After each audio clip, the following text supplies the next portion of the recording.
চলো বন্ধুরা, আজকে আমরা দাঁড়িয়ে আছি মহিষমারা প্রাইমারি স্কুলের সামনে। এখানে সরকারিভাবে প্রায় ৩,৪৩,০০০ টাকা ব্যয়ে সজলধারা প্রকল্পের মাধ্যমে যে পানীয় জলের ব্যবস্থা করা হয়েছিল, সেটা ৬ মাসও ঠিকমতো পার হতে না হতেই একেবারে অকেজো হয়ে পড়েছে। স্কুলের ছোট ছোট ছাত্রছাত্রী এবং এলাকাবাসী এখন চরম সমস্যায়। গরমের দিনে পরিষ্কার পানীয় জল না পেয়ে ওদের খুব কষ্ট হচ্ছে। এলাকাবাসীরাও বিষয়টা নিয়ে হতাশ। এত টাকা খরচ করে যদি কাজটাই টেকসই না হয়, তাহলে প্রশ্ন তো উঠবেই, রক্ষণাবেক্ষণের দায়িত্ব কার?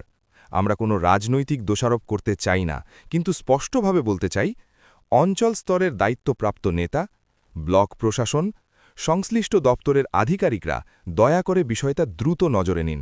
স্কুলের বাচ্চাদের কথা ভেবে যত তাড়াতাড়ি সম্ভব এই সজলধারার মেশিনটি মেরামত বা নতুন করে চালু করার ব্যবস্থা করা হোক।